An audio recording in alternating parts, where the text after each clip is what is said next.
my good friend, the wonderful, the bright, the intelligent Michael Krasulski. Michael, it's so good to be with you, brother. Thank you. This is quite interesting.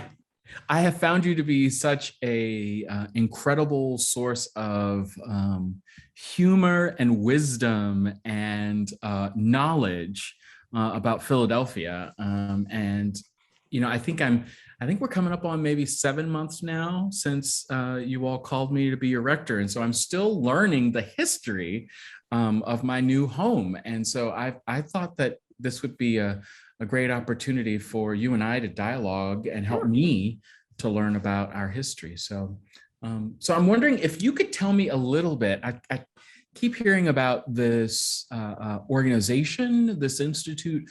It's called the Lincoln Institute, I believe. I'm wondering if you could tell me a little bit about the Lincoln Institute, what it is, and what exactly is the connection between the Lincoln Center and St. Luke and the Epiphany, and did that relationship happen before or post-merge?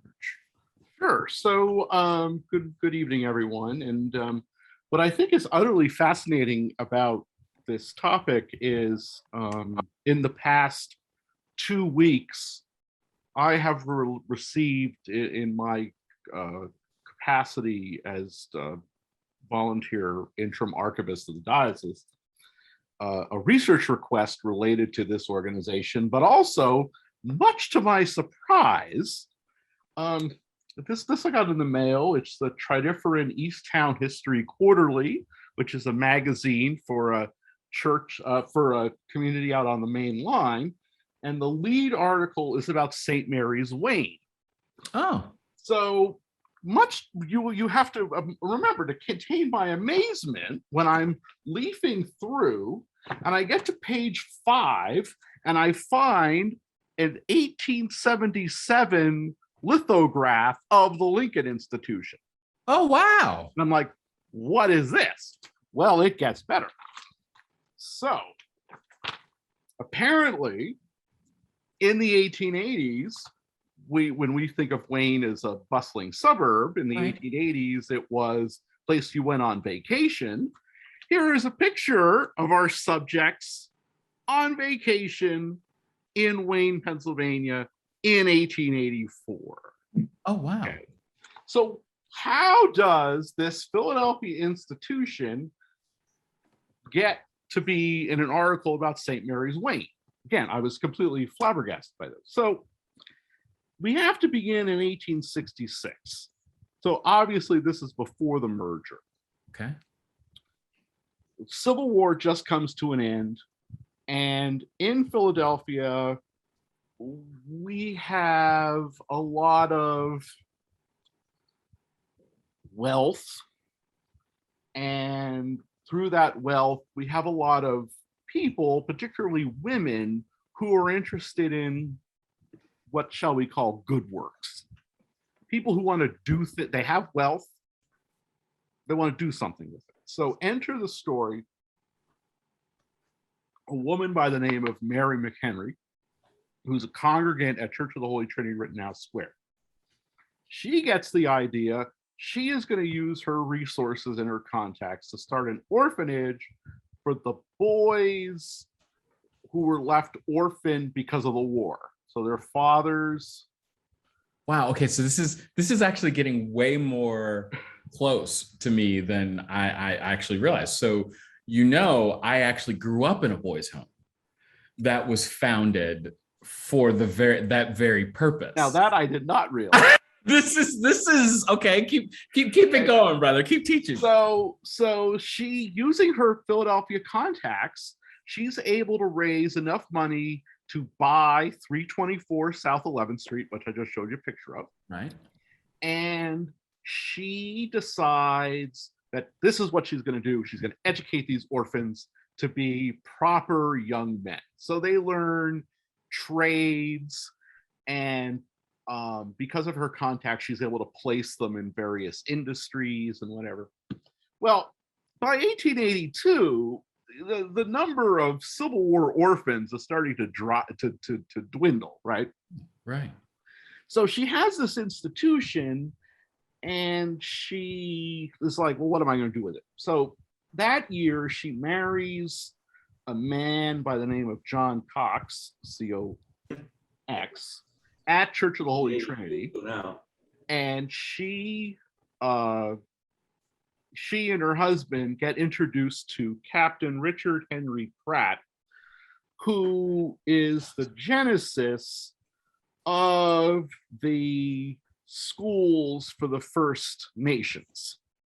Wait, whoa, back up. Okay, so you are being politically correct, right? So Canadian politically correct. Okay, Canadian so we're talking about what we're talking about Indians, right? Yes. We're okay. Yeah, so he Native Americans. Native Americans. I like the way the Canadians I like First Peoples, First Nations, and that's what the Canadians use. I like the nod that these folks' ancestors were here first. So anyway, I like it too. Yeah. So he is starting this institution in Carlisle, which has now become famous for educating youth from the Midwest, from the West, who happen to be from Native American families.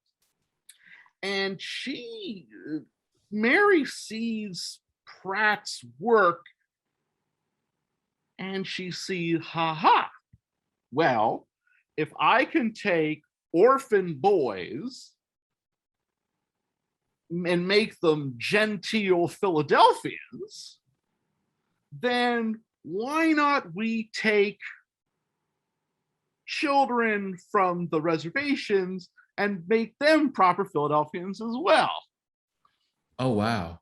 And it reminds me, I don't know if any of you have ever watched Rick Burns' History of New York. Yeah.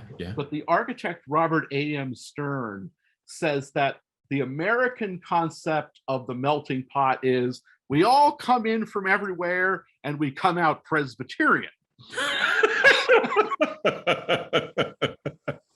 Well, Mary, being a good Episcopalian, wanted her children to be good, genteel, proper Philadelphia Episcopalians. Wow. And in early 1882, 1883, she retools her institution. She sends out recruiters to the one of the Sioux reservations. Mm-hmm. I think that's in South Dakota. South Dakota, yeah. I think my geography is a little off. Yeah, I think that's right. And it must be stressed that these were girls whose parents consented to have their daughters brought east under the care of Mary McHenry Cox. And shockingly, she got 10. Wow. The following year, she got another 74. Whoa. Okay, so the number jumped from 10 to 74. Yeah. So there's a lot of research that has gone on to ask, were parents willingly giving their children? Were they coerced?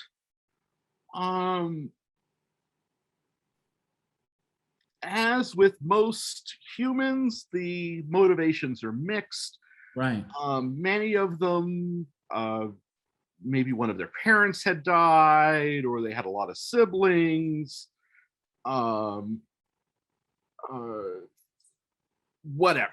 Now we'll get into some instances later, in as we go further, where this sort of deviates. But for the most part, parents willingly send their kids east, and the ages range from 6 to 15, so a 15-year out. Wow. Which Mary ends up using the girls she raises. So like the first generation becomes the teachers for the second generation, like the matrons for them. So many of them do stay in Philadelphia, and she does get credit in the research. So unlike other Indian schools, which are really a disaster, the boys, so there was a school for the boys that was out in West Philadelphia. I think it was at like 48th and Greenway Avenue, somewhere down out there. And it was wait, time out. Because I'm still trying to figure this out. All right. So are we talking, is this up towards the seat, or are we going away in the other direction towards like Absalom Jones's First Parish and so forth? Like which direction am I going? Am I going broad down to the City Hall, or am I going away? That's now that's my reference. You're going southwest, so it's kind of like down by the airport. That's okay. Got it. Okay, that's helpful. That's helpful. And it was a complete disaster. The boys' school was a complete disaster, whereas the Mary ran a tight ship. So half the day, the girls had to learn how to read, they had to learn how to write, and they had to learn how to play a musical instrument. Really? And then in the afternoon, they were instructed on baking, cooking, sewing, and other useful domestic activities. Now, whenever I do one of these history talks, I always credit either Rick Dixon or Brandon Sargent, or for bringing a topic to my attention. Well, the honor goes to the former parish administrator Linda Boyce, because wealth of information. Linda once told me that one of the most interesting parts of her job was answering the telephone, because you never knew what was going to be on the other line. And she got a call from a descendant of one of these girls.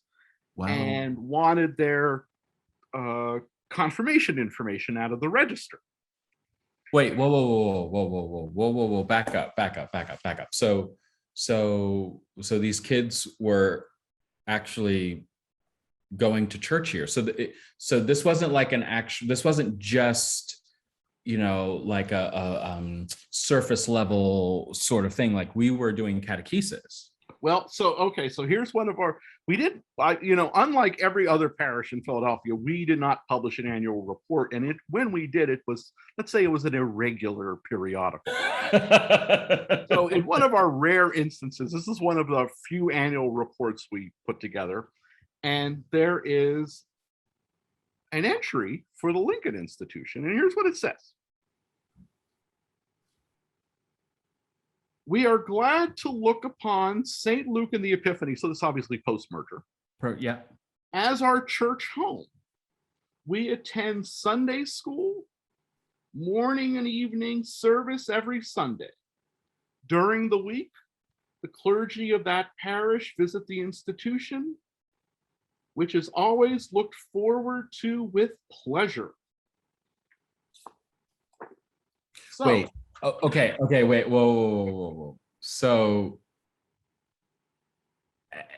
I'm not very smart, but it sounds like my predecessors in this role were chaplains. Yeah. So we'll get to that. We'll get to that in a bit. But when I want to just show, I just want to show, just so you, like, we're not making this stuff up, right? So let me show an example. Here we go. So here, let me see, make this, all right, so can you see this piece from the parish register? Yes. So this is from confirmations for 1889. And in the parish register, there's for this period, there is, you can see Indians. Yeah. Right? So for Mr. Currie, who is the rector in the 1880s, and his successor, Laravet Bradley, who was the last rector of St. Luke's, Philadelphia, they mark in the register the children who are from the institution. Much the same way that we would do back in South Louisiana, you would see Negro. Yes. Now, what's interesting is Dr. Tidball, who was the last rector of Epiphany, first rector of St. Luke in the Epiphany, Right. was more of an Anglo-Catholic in his outlook. Whoop, whoop. And he stops this practice. Really? But you can sort of guess who the children are because they have names like Sunset, Yes, or Deer, or, you know. But what I think is interesting about this one, and this is pure accident, is Annie St. Cyr, the second person on the list. mm-hmm. Her sister Lillian has the honor of being the first Native American film star in the history of the United States. Now, sadly, I cannot find if Lillian was ever confirmed. So, Wow. as is usually the case in the history of St. Luke and the Epiphany, we never have the prime actor themselves. We have the brother, the sister-in-law, the cousin. So, but it's because of Lillian, because there's so much work that has been done on Lillian and her family, Mm-hmm. that I can actually talk about with some level of specificity what life was like for these girls at the Lincoln Institution. Wow. Because of this very famous connection of this first. I think her stage name was like Red Bull, and she was in the silent films in the 20s. And all this is because of a phone call that Linda gets. Yeah, so Linda gets this phone call, and she looks it up, and of course she's very excited. She never heard of this before, so she called me, asked me what I knew, and I was like, "Well, Linda, never heard about this before, but I want to see the evidence." So I ran across the street to look at the register. But I have to tell you, at the time, I didn't pay it much mind. Mm-hmm. I don't know, either was I distracted or I got onto something else.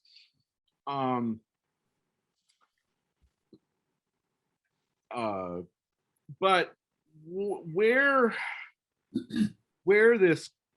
why this is timely is when I suggested this to Jane Lowe as a topic, it was about 48 hours after the explosive report of abuse allegations of schools for the First Peoples in Canada.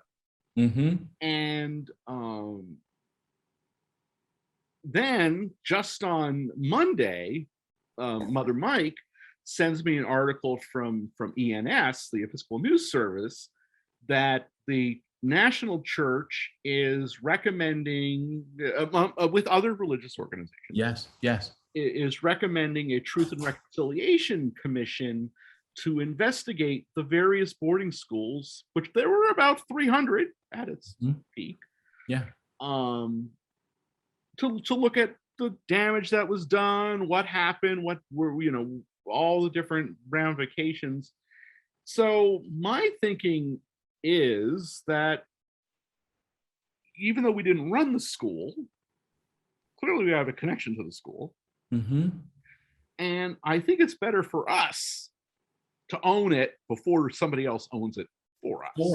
Yeah. So I have to tell you, just as an aside, this puts me in like a weird space, right? Because I can honestly say I didn't do it. But by virtue of this office, right? That these men are my ancestors, in the faith and also in shepherding this flock. And so it's weird for me now as a Black man to even think that it's like this is a part of my history now. That my congregation, my people were a part of this. Curious, very curious. Huh. So Mary gets up and running 1883. School basically runs to about 1904. Students come from as close as upstate New York, as far away from California. In the 1890s, when it's becoming clear that these schools are actually doing one of their purposes, which is stamping out indigenous languages. Yes. A group of anthropologists from over at Penn comes over to the school and starts putting together grammars and language books of the different native languages because there's such an assortment of students. Right. And Mary allows it mainly because, one, it's Penn, and two, the thinking of, well, if you're conversing, if you're going back, if you're explaining your language to someone else in English, you're practicing your English skills. So what's the harm? So it's through the Lincoln Institution that we know so much about a lot of these languages. But the Sioux Nation is definitely the most represented, followed by the Chippewa Nation, and then the Osage Nation is coming in third.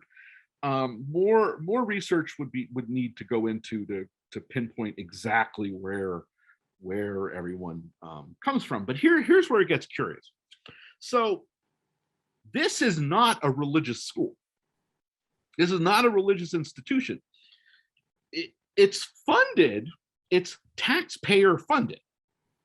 And because it's taxpayer funded, it is a secular institution. So it is some intellectual leaps here. So they're doing this dance like, no, we're not an Episcopal institute. No, but no, our whole board is Episcopalians. We send them to Episcopal Sunday school, but we don't get any Episcopal funding. You get federal funding. So in 1885, there's an Indian school inspector who files a report with the Bureau of Indian Affairs. And this is a direct, this is going to be a direct, unadulterated quote. So brace yourself. This is what he said about the students. Many are full-blooded. Others are half-breeds, or even further removed from the original stock. Among the latter, so little do the Indian characteristics prevail that it is hard to realize that some of these fair-haired, blue-eyed children have any right to be numbered with their darker companions. Wow. So what's curious, unlike a lot of these schools, it seems that Mary either unintentionally or intentionally is going after children who have mixed race ancestry. Or could pass. In the case of Lillian and her sisters, their father was a white man. Their mother was First Nations woman. Yeah, Winnebago. I think of the Winnebago tribe. She dies. The father has all these kids, and here comes into town this school. We're like, oh, we'll take it to Philadelphia. We'll take them off your hands. So that's sort of like that going on. And Mary. So I think one of the reasons why the school sort of fares well, I mean, relatively well compared to some of the others, is because Mary was there every day running the ship. She ran that school.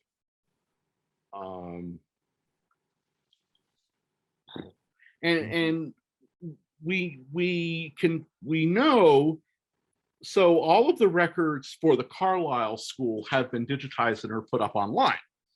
So I went in and I looked at the correspondence related to the Lincoln Institution. And it's very interesting. So because the Lincoln Institution was both boys and girls, there was a chance that families may be separated. So the girls they send to Philadelphia, and then they come recruiting for boys, and then they get to send to Carlisle. So some parents decide, well, why should I have my kids in two different places?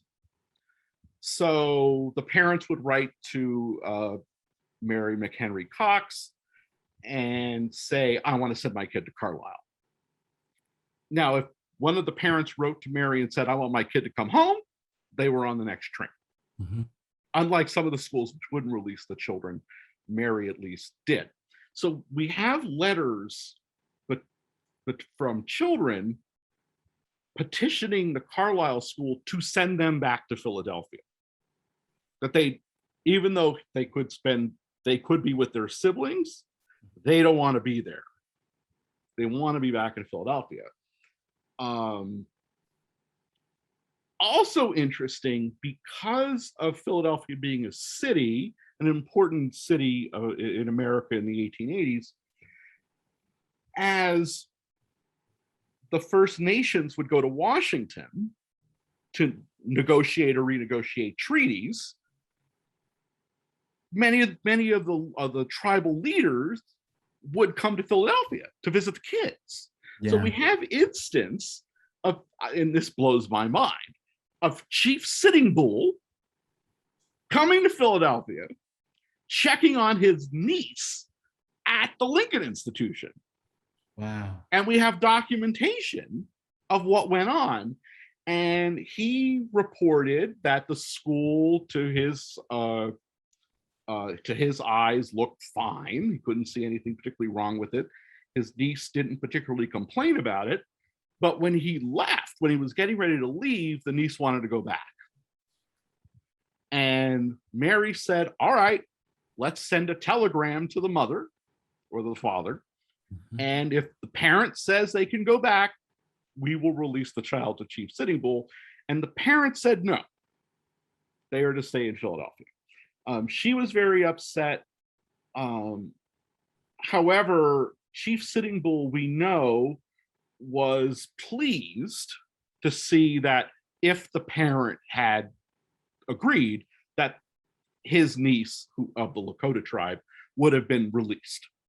So okay, so basically what you're telling me is that of just I'm going to put this in a context that I understand, of the rough masses of plantations or institutionalizing, she was not brutal in that sense. Like she's not beating people that we know of or anything like that, but she still is involved in stripping victims of their culture. Yeah. So they're being stripped of their culture, their language, their heritage, but they're not being neglected. Mm-hmm. There is another instance, and I wish I knew the student who was involved here. There was an article in the Inquirer about a mother who walked from the Dakotas to Philadelphia to get her daughter because she regretted sending her. It took about almost a year. Wow. But Mary sent them back home on the train. Okay. Because you got to honor. Mm-hmm. You got to honor that, right? Mm-hmm. Mm-hmm. So this business of chaplaincy is a real tough one. Now, I will say that I can be a bit of a showman. So, I needed to have a hook, right? Mm-hmm. And calling Mr. Currie the chaplain to this school for Native American girls is certainly going to get people's attention. Yeah, because you got mine. But he is not, he cannot be officially the chaplain. Our rectors did serve most of the time. They were president of the board. Okay. We know that the children received sacraments right at our parish. Right. Baptism, confirmation. Mm-hmm. We know that they attended our Sunday school. Mm. we have evidence that they attended church. Now, granted, they wouldn't be sitting downstairs; they'd be sitting upstairs In the the gallery. This is one of those moments where I wish Cookie's mother was alive, even though she'd be what, like 100 and I don't know, 40, because she would have been around to know this, or even Cookie's grandmother, Mrs. Cherry, would have really been a good source because she would have been up in the gallery too and would have been able to tell us. Right. But it's sort of like I have this vision, like Chief Sitting Bull coming to church with his niece when he's here, and it sort of adds this odd layer because it's a white congregation, right? Yet here are these children who are, for all intents and purposes, that if they're confirmed here, they're on our membership roll for our statistics. They're counted in our Sunday school membership. So they're kind of our parishioners, I think. Well, not kind of, they are. I mean, like if we're going to go by the book, they're parishioners. They're members of the parish. They're considered baptized members, right? So help me to understand this just even more broadly. So we are a white congregation, and if I understand it right from Du Bois's work, this was considered the 7th district. Is that right? 7th ward. 7th ward, right? So the neighborhood at this point in our history, is the neighborhood a predominantly African American neighborhood, or is it Pine Street, but definitely Lombard, definitely South Street, Bainbridge, Carpenter Christian, and the alleys. So the alleys are poor and mixed. Gotcha. But definitely below Pine Street. Okay. Are is very African American, and that'll be the subject of our next talk. I'm very. This is all like I'm starting to like piece it all together. So thank you. So what's equally interesting is we are not the only church where sacraments from the Lincoln Institution are recorded. Okay. So it makes me wonder if the evidence is sort of suggesting that when we were without a rector, a rector of another parish stepped in. So Church of the Ascension, which is at the building at Broad and South. Yes. That was by the 1880s. It made St. Clemens look like a little Methodist church. Then you have Church of the Evangelist, which is now the Fleischer Art Memorial in South Philadelphia. Okay. Yep. That too was another high in the rafters place. Again, made St. Clemens look like a humble little Methodist chapel. And then a church, this one really blew my mind. A church in North Philadelphia called Church of the Beloved Disciple, which I mean, in the annals of the Episcopal Diocese of Pennsylvania, the Church of the Beloved Disciple really doesn't rate. It wasn't around long enough to do anything. Yeah, that's I've never heard of it before until now. And actually, believe it or not, there were 2 churches of the Beloved Disciple throughout the history of the diocese.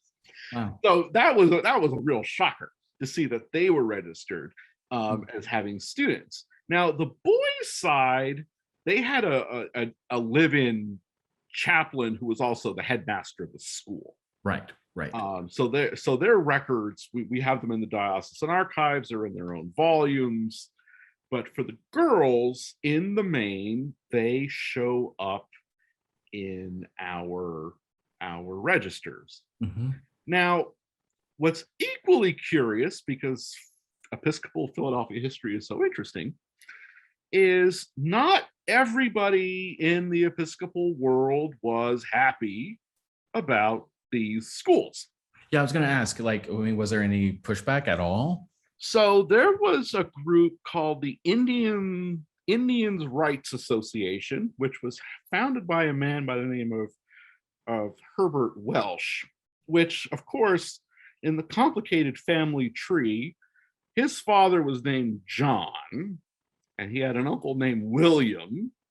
William and John Welsh were founders of St. Luke's, Philadelphia. Okay. William being our great benefactor who saved us from bankruptcy on the eve of the Civil War. Yes, yes. However, we cannot claim the son. He was a member of St. Peter's. But of course, he's a nephew of the parish. He gets it into his head that the First Nations, when they go to Washington to negotiate treaties, are not getting a fair deal. Now, he was not calling for equal rights for the native population. Mm-hmm. What he was advocating for is that if the federal government made a treaty with the sovereign nation, they should uphold the treaty, not give them a runaround. Mm-hmm. So, but what's interesting is we have evidence, thanks to the Carlisle records, of girls writing him to complain about like the food at the Lincoln Institution, or that the sewing homework was too demanding, or different things like that. So so here's essentially an Episcopal institution. Mm-hmm. So the girls going to our Sunday school, but also being a part of like wherever the Sunday school went, then they went with them. Mm-hmm. So they would have been exposed to a lot of people, and probably Mr. Welsh, knowing this, probably popped in and wanted to see them after the service because he could have access to them. So they would write him letters, and he would run over there and give Mary a hard time and say, I've heard that you're keeping the room cold in the wintertime. Mm-hmm. And you said that to the parents that you would do blah, blah, blah, blah, blah. So you better do it. His papers sadly do not survive, but it adds another layer that he did not think these schools were a great idea. Mm-hmm. Now, we don't know why. Right. Did he think they weren't worth the money? That could be one read, or was it another? The First Nations were independent sovereign nations, so they should have their own culture and their own.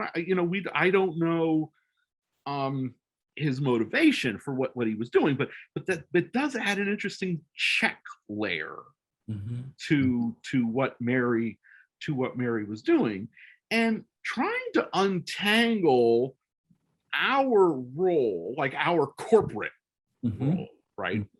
It's difficult because, so like in the 1880, I know all of you read the diocesan convention journals. Yes, I do. I read them every night.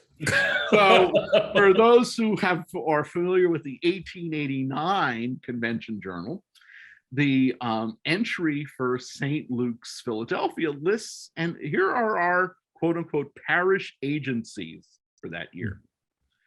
Guild for Young Men, Guild for Young Women, Parish School, Mothers Meeting, Saturday School, Dorcas Society, Women's Missionary Society, Sewing Society, St. Luke's Home for Aged Women, Indian School, Girls Friendly Society, and Prayer Book Society. Now, if you're reading this, one could get the impression, yes, that we were running this thing. Yeah. We weren't just titular. So officially, just to make clear, the money was coming from us in the form of the taxes. However, the connection between the Lincoln Institution and St. Luke's and St. Luke and the Epiphany was a lot stronger, and definitely more research is needed. This is just a cursory look, if I to just get us started in this conversation. There's definitely plenty more we could learn. We have all the names of the children because they're in our sacramental registers. So what happened to them? Where did they go? Did some of them stay in Philadelphia? Did some actually stay connected to the parish? Wow. That could be an avenue of interest. This certainly gives us an opportunity to participate in any type of reconciliation with the First Nations. This type of work again keeps us within the 2006 General Convention resolution to look in issues of racism. And this is an example. I've been working on looking at Church of the Epiphany had a Sunday school for Chinese children. Really? Yeah. So what was that all about? Right. This example, I would imagine that if we could ask Mr. Currie or Mr. Bradley or Dr. Tidball or Dr. Steele, they would probably say that they acted in the best of intentions, like their intentions were good. However, we have to remind ourselves that they were actors in a much larger story with much larger implications. So I hope that the girls, when they were at our church, they had a moment of relief, maybe a break from the day-to-day, time for contemplation. But it definitely raises a lot of questions and things we need to think about going forward. So, Michael, why is this so important to you? And not just so much on the level of your own intellectual curiosity. I mean, if I understand it right, you're helping folks over at St. Luke's uncover their history and so forth. I mean, this is not just intellectual curiosity. What is it for you that is propelling you to do this ministry? For one level, looking at parish history reminds us that our predecessors didn't always get it right. And in many cases, our predecessors had the same problems we had.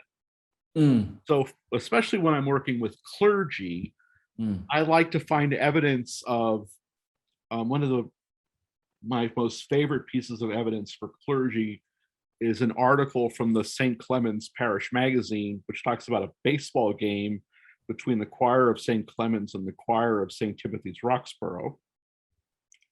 I think it's 1890, 1889. And the article says that children have gotten so busy that they don't have time on a Saturday for a parish baseball game. So if in 1889, 1890, we're talking about children being busy, why should we beat ourselves up in 2021? The other part is many of our parishes have myths, the stories they tell themselves, fantastical myths. Yet, in my opinion, the actuality is more interesting. So working with the people at St. Luke's Germantown, they were running off a list of all the churches that came out of their came out of their parish. I'm like, no, you cannot claim St. Timothy's Rock. No. And a couple others. And I'm like, but you're missing the most important part of the story. St. Luke's Germantown merges with Black St. Barnabas Germantown, and St. Barnabas processes through the streets of Germantown to St. Luke's 2 weeks after the Martin Luther King assassination.